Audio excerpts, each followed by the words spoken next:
परम पावन श्री वृंदावन धाम की भूमि पर परम पूज्य सदगुरुदेव भगवान द्वाराचार्य जगत गुरु निम्बारकाचार्य श्री मुकुंद देवाचार्य पीठाधीश्वर श्री राधेश्याम शरण देवाचार्य जी महाराज के मार्गदर्शन में विश्व प्रसिद्ध भगवान श्री कृष्ण की नगरी श्री धाम वृंदावन परिक्रमा मार्ग मिथिला कुंज आश्रम में निरंतर 24 घंटे अखंड श्री युगल नाम महामंत्र संकीर्तन 30 वर्षों से चल रहा है और अखंड अहर्निश 24 घंटे सदा श्री धाम वृंदावन में मिथिला कुंज में चलता रहेगा। आज विश्व भर में अनेकों मंदिर हैं, किंतु भागवत का कोई मंदिर नहीं है। तब हमारे पूज्य गुरुदेव के भजन संकल्प से ये भाव जागा कि श्री धाम वृंदावन में एक अलौकिक भागवत मंदिर बने, जिसमें वृंदावन आने वाले सभी भक्तगण एक साथ संपूर्ण भागवत श्लोक का दर्शन कर सकें। सदगुरुदेव के इस भाव को साक्षात करने के लिए विश्व में प्रथम बार श्री धाम वृंदावन मिथिला कुंज आश्रम में श्रीमद् भागवत महापुराण के 18,000 श्लोक शिलालेख लिखित भव्य दिव्य श्रीमद् भागवत महापुराण मंदिर बनने जा रहा है। आप सब भी इस दिव्य भागवत मंदिर में अपना तन मन धन से सहयोग कर श्री धाम वृंदावन में अक्षय पुण्य प्राप्त करें। एक श्लोक शिलालेख की सेवा राशि मात्र 5100 रुपए है, जिसमें आपके नाम से एक श्लोक शिलालेख पर लिखा जाएगा। इसी प्रकार से आप 2 श्लोक की दान राशि 11,000 रुपए, 5 श्लोक की दान राशि 25,000 रुपए, 11 श्लोक की दान राशि 51,000 रुपए और 21 श्लोक की राशि है 1,01,000 रुपए देकर अनंत पुण्य के भागी बन सकते हैं। कहा गया है कलयुग केवल नाम आधारा। हम सब भी श्री धाम वृंदावन में अपने नाम से या अपने पूर्वजों के नाम से या घर में समस्त विघ्न बाधाओं को दूर करने के लिए श्री धाम वृंदावन में अखंड संकीर्तन कराने का अलौकिक पुण्य प्राप्त कर सकते हैं। साथ ही आपके द्वारा प्रदान किया गया सेवा राशि से हरि नाम संकीर्तन के साथ साथ संतों का भोजन एवं गौ माता के लिए गौग्रास समर्पित किया जाएगा। आप निम्न राशि प्रदान कर सदस्यता ग्रहण कर सकते हैं। एक दिन का संकीर्तन राशि मात्र 1500 रुपए, एक माह का संकीर्तन राशि मात्र 15,000 रुपए, 12 माह की संकीर्तन राशि मात्र 21,000 रुपए से आपके नाम से निरंतर अखंड श्री युगल नाम हरि नाम संकीर्तन के साथ साथ साल के 12 माह में 12 दिन 12 संतों का भोजन गौग्रास आदि सेवाएं आपके मरणोपरांत भी चलते रहेंगे। अतः आप एक छोटा सा संकल्प लेकर हमसे जुड़ सकते हैं और श्री धाम वृंदावन मिथिला कुंज आश्रम में आप आजीवन सदस्य रहेंगे। आप वृंदावन में जब भी आएंगे तो आपके रहने की निःशुल्क व्यवस्था रहेगी। ये संस्था 80G के अंतर्गत कर मुक्त है, जिसके द्वारा आप अपने दान पर टैक्स की छूट प्राप्त कर सकते हैं। आपके दान राशि की रसीद आपको बाय पोस्ट संस्था द्वारा भेजी जाएगी। साथ में आपको संस्था का प्रमाण पत्र भी दिया जाएगा। आइए हम सब मिलकर इस दिव्य भागवत मंदिर में अपना तन मन धन से सहयोग कर श्री धाम वृंदावन में एक अलौकिक भागवत श्लोक मंदिर का निर्माण करें। अधिक जानकारी के लिए संपर्क करें और मिथिला कुंज आश्रम से जुड़ने के लिए फेसबुक, यूट्यूब और इंस्टाग्राम मिथिला कुंज ऑफिशियल पेज को फॉलो करें। और आप टीवी स्क्रीन पर देख ही रहे हो, चाहे आप एक दिन का संकीर्तन करो, एक माह की करो, आजन्म करो या भागवत के एक श्लोक दान करो। एक श्लोक दान तो हम सब कर सकते हैं। महाराज भीष्म पितामह ने जब से कृष्ण से कहा तो हे प्रभु, क्या अंत समय में मैं आपके नाम ले पाऊँ, आप दर्शन दोगे कि नहीं। भगवान ने कहा कि पितामह, आप जैसे नाम जापक इस प्रकार प्रार्थना न करें, मैं जरूर अंत समय में आपको जरूर दर्शन दूंगा। भीष्म पितामह ने कहा, जब तक आप मुझे दर्शन नहीं दोगे तब तक मैं अपने शरीर को त्यागूंगा नहीं। हमें भी भाव रखना चाहिए कि हम नाम जाप करते करते जब तक उन नामी को प्राप्त न कर दें कर ले, तब तक हम उनके नाम नहीं छोड़ेंगे। बड़ा सुंदर भाव है। महाराज भीष्म पितामह ने जब पांडवों को सुंदर दिव्य भागवत धर्म का उपदेश दिया, तो पांडवों के उपदेश के पश्चात भीष्म पितामह ने पुनः श्री कृष्ण के निकट आकर श्री कृष्ण से कहा, पांडवों की ओर अपनी दृष्टि को अब सीधे श्री कृष्ण की ओर एक नज़र से, श्री कृष्ण इस समय भक्त भगवान की ओर देख रहा है और भगवान भक्त की ओर, दोनों की मिलन अलौकिक है। महाराज आज श्री कृष्ण एक नज़र से अपने परम प्रिय भक्त पितामह भीष्म की ओर देख रहे हैं। भीष्म पितामह एक नज़र से अपने परम प्रिय इष्ट श्री कृष्ण की ओर देख रहे हैं। दोनों में से कौन पहले बोलते हैं? तो भीष्म पितामह बोलने लग गए। भीष्म पितामह ने कहा, सहदेव देवो भगवान प्रतीक्षता कलेबरम या दिदम हीनोम्यहम् प्रसन्नहासा अरुणलोचनो लसन् मुखाम्भुजोऽध्यान् पतश्चतुर्भुज सहदेव देवो भगवान प्रतीक्षताम्। पितामह कह रहे हैं, अरे मेरे गोविंद, मेरे कन्हैया, मेरे श्याम सुंदर, तुम दूसरों को प्रतीक्षा कराते हो। तुमको प्रतीक्षा, आज तुम ऐसे भक्त के फाला में पड़े, आज स्वयं आपको प्रतीक्षा करनी पड़े। आज तक आपने न जाने हमें कितनी बार प्रतीक्षा कराए हैं, प्रतीक्षा कराते रहते हैं, लेकिन आज आपको अपने परम प्रिय भक्त की प्रतीक्षा करना पड़ेगा। देखिए, जैसे हम भगवान के भजन करते हैं ना, तो भजन करते हैं कि हमें भगवान दर्शन देंगे, तो प्रतीक्षा करते रहते हैं। जीवन में सुख भी मिल जाता है, कभी जीवन में दुख भी मिल जाता है। सुख और दुख में भी देखो, भगवान के भजन नहीं छोड़ना चाहिए। दोनों का अपना कार्य है, सुख का अपना कार्य है, दुख का अपना कार्य है, मेरा अपना कार्य है। हमें दोनों स्थिति में भगवत भजन करना चाहिए। महाराज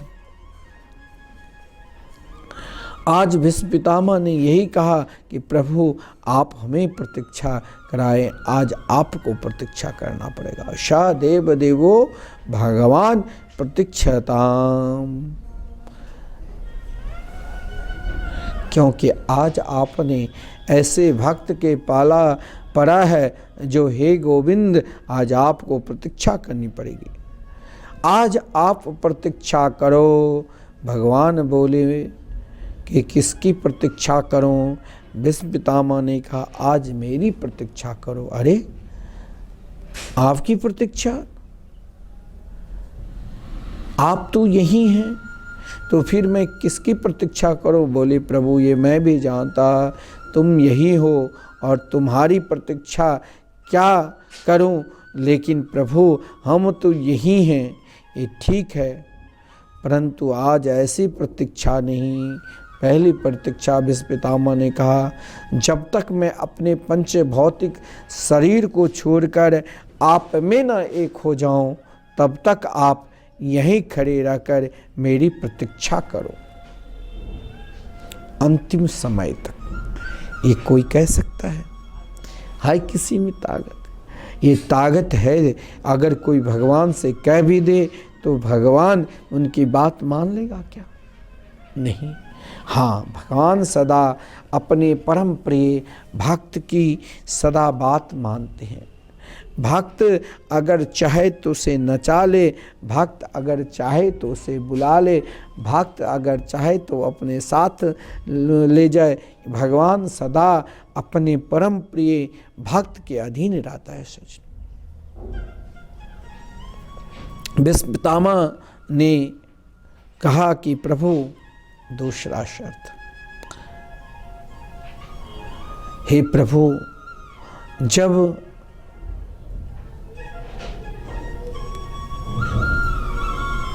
मेरा शरीर छूटने लग जाए, प्राणांत हो जाए, उस समय हे मेरे गोविंद, आपकी आंखों में आंसू नहीं बल्कि आपके मुखारबिंद पर मुस्कान होना चाहिए। तीसरा शर्त, बोले प्रभु, मैंने इस समय चतुर्भुज रूप की उपासना की है। हे परमात्मा, आप वही रूप में हो जाए, क्योंकि हमारी निष्ठा उन रूप में है। भगवान ने कहा जो दो भुज में, भगवान चतुर्भुज जब भक्त पर के स्तुति करते उस रूप को तभी होते, नहीं तो भगवान सदा दो भुजी, क्योंकि चतुर्भुज रूप तभी धारण करते हैं, क्योंकि वैसे तो भगवान श्री राधा के दो भुजाएं और श्री कृष्ण के दो भुजाएं, यानी तब दोनों एक होकर परम प्रिय भक्त को दर्शन देते हैं। राधाम कृष्णम स्वरूपम वे कृष्णम राधा स्वरूपिणम कलात्मानम निकुंजस्थम गुरु रूपम सदा भजे। लेकिन पितामह भीष्म ने ज्यों ही कहा, भगवान ने तुरंत चतुर्भुज रूप में हो गए। इधर पितामह भीष्म भगवान से बोले, हे मेरे गोविंद, आप अपने भक्त के लिए ना जाने क्या नहीं करते हैं। भक्त के लिए आप कभी अपनी प्रतिज्ञा को नहीं रखा। आप सदा भक्त के लिए ही अपने आप को सर्वस्व दे दिया।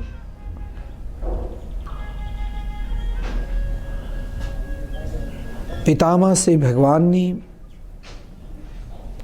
दान धर्म, राजधर्म, मोक्ष धर्म, इन सभी धर्मों के विषय में जब पितामह ने धर्मराज युधिष्ठिर को समझा रहे थे, तो उस समय धर्मराज युधिष्ठिर को भगवान ने यही कहा कि देखो, सब कुछ सुनने के बाद मेरे नाम पे सुना। जब भगवान नाम की महिमा भीष्म पितामह ने सुनाया, तो उस समय धर्मराज युधिष्ठिर ने पितामह भीष्म की ओर देखते हुए कहा, पितामह,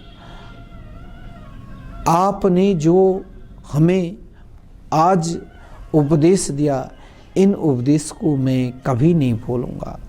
आज भगवान के निकट जब भीष्म पितामह ने इन 3 शर्त रख दिया, तो भगवान यही कहा कि हम सब कुछ भूले जाते हैं, लेकिन अपने परम प्रिय भक्त के वचन कभी नहीं भूलते हैं।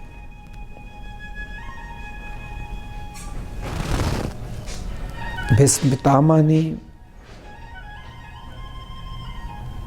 भगवान से कहा, हे प्रभु, हमको वह दृश्य याद आता है जब युद्ध भूमि में घोड़े की टापों से उड़ी हुई धूल आपके बालों पर पड़ी हुई थी और आपके मुखार बिंद पर पसीना हो रहा था। मैं बाण मारे जा रहा था, आप खून से लथपथ हो रहे थे, आपका कवच छूट गया था। निशीत शरीर भी विद्यमान त्वचे। भगवान, मैं जानता था कि मेरे प्रहारों का आप पर कोई प्रभाव पड़ने वाला नहीं है। आप तो ये दर्शा रहे थे कि देखो भीष्म, मैं तुम्हारी भक्ति का, तुम्हारे प्रेम का कितना आदर करता हूँ। तुम मुझे बाण मार मार कर मेरा खून बहा रहे हो और मैं तुम्हारे प्रेम में पागल हो रहा हूँ। यही भगवान की भक्ति है। आप ऐसे भगवान हो जो अपने भक्त के हाथ का बाण भी बड़े प्यार से अपने शरीर पर ग्रहण करते हो। ऐसी स्थिति में आपसे कोई प्रेम नहीं करेगा तो और क्या करेगा। बड़ा सुंदर भाव है। ऐसे प्रभु छाड़े भजहि जे आना, ऐसे प्रभु छाड़े भजहि जे आना, ते नर पशु बिनु पूछे बिसाना, ते नर पशु बिनु पूछे बिसाना।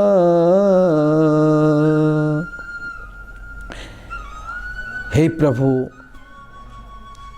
संसार के प्राणी के ऊपर मुझे दुख हो रहा है कि आपके चरणार बिंदु को छोड़कर वो इधर उधर भटक रहा है। उसकी दुर्गति तो जैसे बिना पूछ के पशु। हे प्रभु, आप कितनी दयालु है, कितनी कृपालु है, जो आप अपने भक्त के लिए क्या नहीं करते हैं। आप कितने पक्षपाती हो ये केवल मैं जानता हूं। भीष्म पितामह ने प्रभु से कहा कि आपने दोनों सेनाओं के बीच में रथ ले जाकर खड़ा कर दिया और वहां कहने लगे कि पर सैनिका यो रक्षणा ऋतवती, कौरव सेना के सैनिकों की आयु आपने आंखों से छीनने लगी, क्योंकि जब महाभारत की युद्ध चल रहा था तो आपके निकट कोई भी कौरव पक्ष के सामने बड़े बड़े योद्धा भी आते थे तो आप क्या करते थे प्रभु, सामने वाले योद्धा कौरव पक्ष के योद्धा जब बाण चलाते थे तब आप अपने मुखार बिंद पर इतने सौंदर्य प्रकट कर लेते थे जो सामने वाले योद्धा अर्जुन की ओर नहीं देखकर आपकी ओर देखने लग जाते और आप अपने परम प्रिय भक्त की रक्षा करते। प्रभु, उस रूप, उस झांकी को केवल मैं निहारता और मैंने भी आपसे युद्ध किया ना, इसीलिए, क्योंकि मैंने सोचा कि आप इतने बड़े दयालु हैं, इतने बड़े कृपालु हैं, जो अपने भक्त के लिए चोरी से, छुपके से अपनी प्रतिज्ञा को त्याग रहे हैं। ऐसे प्रभु की प्रतिज्ञा क्यों नहीं मैं जगत में प्रकट कर दूं, जो अपने भक्त के लिए चोरी से, छुपके से अपनी प्रतिज्ञा तोड़ रहे हैं। क्योंकि मैं भी जानता हूं आपकी प्रतिज्ञा है, ये यथा माम प्रपद्यन्ते ताम तथैव भजाम्यहम्। भाई आप ध्यान देना, ये प्रसंग पितामह भीष्म के चरित्र तो ऐसे अलौकिक है। श्रीमद् भागवत महापुराण में यहाँ भक्त और भगवान का संबंध सीधे जोड़ देते हैं। भीष्म पितामह के चरित्र में यदि आपको भजन करने में मन नहीं लगता है, आप निरंतर भीष्म पितामह के स्तुति के पाठ करिए, देखिए आपको भजन में कितना मन लगेगा। अगर आप संस्कृत को नहीं पढ़ पाते तो हिंदी में ही आप भागवत की पाठ करिए और देखिए आपको क्या आनंद मिलेगा भजन में कि एक भक्त ने भगवान के निकट कैसे समर्पित क्या अपने आप को और भगवान ने अपने भक्त को क्या दी, क्योंकि भगवान की प्रतिज्ञा है, ये यथा माम प्रपद्यन्ते ताम तथैव भजाम्यहम्, भगवान ने गीता में कहा। असल में भगवान अपने भक्तों को पक्षपात ना करे तो भक्ति की मर्यादा मिट जाएगी। भगवान हर हमेशा कौरवों के पक्ष में तो कभी नहीं गया। ठीक है, दुर्योधन ने भगवान के पास महाभारत के युद्ध से पूर्व गए और महाराज भगवान जानते थे ये भक्त नहीं है, तो भगवान ने कहा एक तरफ मैं और एक तरफ मेरी नारायणी सेना, किससे लोगे।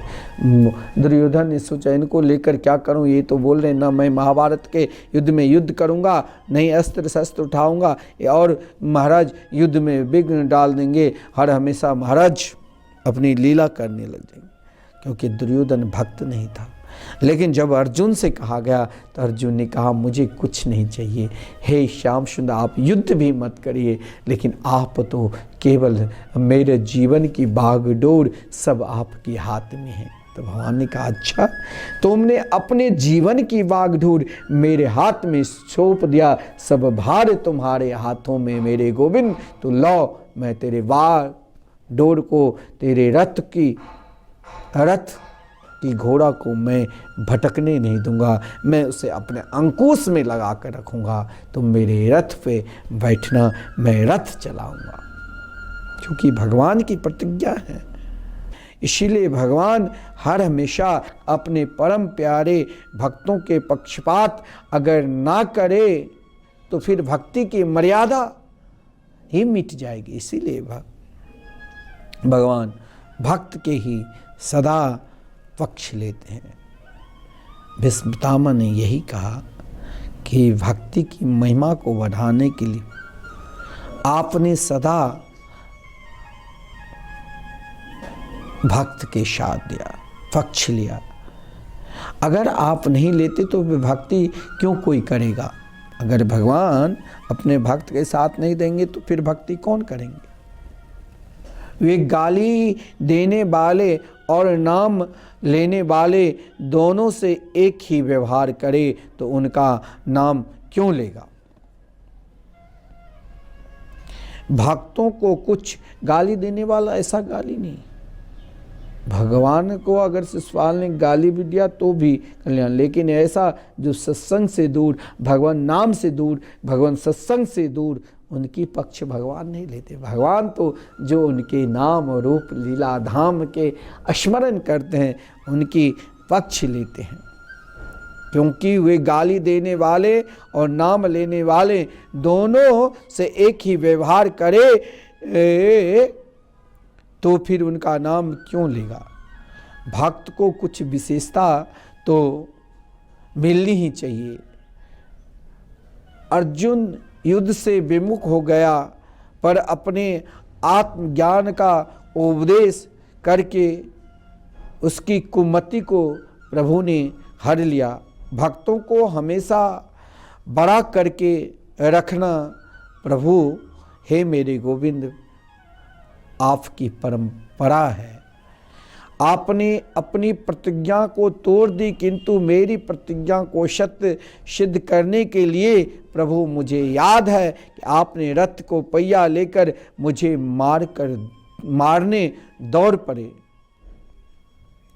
लोगों को दिख रहा था कि आप मुझे मारने जा रहे हैं, पर मैं समझ रहा था कि आप अपनी प्रतिज्ञा को तोड़कर एकमात्र मेरी प्रतिज्ञा की रक्षा करने के लिए मुझे उन्नति प्रदान कर रहे हैं, मुझे बढ़वा रहे हैं। मेरी महिमा, अपने भक्त की महिमा को बढ़ा रहे हैं। हमको वही अर्जुन के रथ पर बैठा हुआ घोड़ों के भाग डोर पकड़े हुए मैंने आपको उस क्रम में देखा था। जब मैंने आपके स्वभाव जगत में प्रकट करने के लिए प्रतिज्ञा की थी, तो प्रभु कि आज जो हरि ही शस्त्र न गहाऊं, तो लाजो गंगा जननी को शांतनु सूत न कहाऊं। तो हे मेरे गोविंद, जिस समय आप रथ उठाए उस समय आपके दो रूप थे। एक रूप तो आप अपनी प्रतिज्ञा को सदा रखते हैं, भगवान तोड़ते नहीं। एक रूप भक्त की प्रतिज्ञा को बचाने के लिए आप अपनी प्रतिज्ञा को तोड़ देते हैं। एक रूप से भगवान ने रास लीला के तो जितने गोपी उतने कृष्ण हो गए। एक रूप से रथ पर वही घोड़ा कि भीष्म पितामह कह रहे हैं, हमने वो भी दृश्य देखा कि आपने अर्जुन के रथ पर बैठा हुआ घोड़ों को बागडोर पकड़े हुए हैं और एक रूप से आपने रथ से उतरकर टूटे हुए रथ की पहिया लेकर मेरे ऊपर दौड़े हैं। वाह, क्या भाव है। यमीह निरक्षय हतागता स्वरूपम। भागवत जी में, भागवत महिमा में आप जो सुन रहे हैं, देखो तो सही, युद्ध में श्री कृष्ण ने क्या लीला रची। अर्जुन के सारथी बनकर उसके रथ के अगले भाग पर बैठ गए और अपनी वो सारी सुंदरता प्रकट कर दी जो गोपियों के सामने प्रकट की थी। इसका परिणाम यह हुआ कि कौरव के जितने भी सैनिक थे वे सब श्री कृष्ण के भुवन मनोहर सौंदर्य से मोहित हो गए और एक टक होकर उन्हीं को देखने लगे और वे बाण तो फेंकते जाए पर उनका निशाना कहीं और लगे। उनके बाण कहीं से कहीं गिरे, क्यों कि उनके आँख तो श्री कृष्ण में लगी हुई थी। इसका फल यह हुआ कि उन सैनिकों की श्री कृष्ण की प्राप्ति हो गई। आप ध्यान देना, उन सैनिकों ने श्री कृष्ण की ओर देखकर अर्जुन के हाथ से तो मारा गया, लेकिन उस समय उनकी दृष्टि, उनकी सोच, उनके विचार एकमात्र श्री कृष्ण की ओर लगा हुआ था, जिस कारण महाराज उन सैनिकों को एक बड़ा सुंदर लाभ मिला जो श्री कृष्ण की प्राप्ति हुई। इसीलिए यहाँ कहा गया है यमीह निरीक्ष्य हतागता स्वरूपम। इसका तात्पर्य यह है कि महाभारत युद्ध में जितने भी सैनिक सम्मिलित हुए थे वे सब श्री कृष्ण को देखते देखते मरे और उनको उनका स्वरूप को साक्षात्कार हो गया। किसी ने हमसे प्रश्न किया था कि महाभारत के युद्ध में कौरवों के पक्ष में रहने वालों सैनिकों को क्या हुआ। बोले सब भगवान के दिव्य धाम गए, क्योंकि जिस समय युद्ध के बेला में श्री कृष्ण की रूप माधुर्य से मोहित हो गया था, अर्जुन के बाण के प्रभाव से सब मर जाते थे, लेकिन उस समय उनकी सद्गति श्री कृष्ण की ओर उनकी दृष्टि लगा हुआ था, जिस कारण उनकी सद्गति मिली थी। इसलिए महाभारत के युद्ध में जो भी मारा गया कौरवों पक्ष के भी, उन सभी को दिव्य धाम की प्राप्ति हुई। यह कहते कहते भीष्म पितामह ने पुनः उन गोपियों की चर्चा कर दी। इस भाव को समझना, इस स्तर को समझना कि भीष्म पितामह जैसे महापुरुष अपने आप को गोपी भाव चाहते थे, क्योंकि गोपियों के लिए श्री कृष्ण एक पल के लिए, एक क्षण के लिए दूर होते ही नहीं थे। कभी माखन चोरी के बहाना से तो कभी बंसी बजाने के बहाना से हर पल हर क्षण श्री कृष्ण उन गोपियों के निकट ही रहे। इसीलिए भीष्म पितामह श्री कृष्ण के गुणगान कहते कहते भीष्म पितामह ने उन गोपियों की चर्चा कर दी। इससे यह समझना कि श्री गोपी रमन, श्री राधा रमन भगवान भीष्म पितामह जैसे धर्मज्ञ पुरुष के लिए भी आराध्य थे। उन गोपियों को के विषय में आज आपने लहंगा चूड़ी पहन ली कि हम तो गोपी बन गए। देखा नहीं आजकल लोग कैसे विकृत कर रहा है अपनी संस्कृति को। गोपी तो साक्षात, आप ये जब सत्संग करोगे तब मालूम पड़ेगा कि उन गोपियों में साक्षात जिनके चिंतन स्वयं भीष्म पितामह जी जैसे महापुरुष करे। और भीष्म पितामह कौन से कैसे महापुरुष थे ये आप श्रवण कर रहे हैं, जिनके अंतिम समय में हम चाहते हैं कि अंतिम समय में हमें हमारे मुख से भगवान नाम निकले, फिर भी नहीं निकल पाते हैं। और भीष्म पितामह अंतिम समय में भगवान के उन रूप माधुरी का चिंतन क्या, उन रूप माधुरी का चिंतन करते करते महाराज भीष्म पितामह ने तो यही कहा था,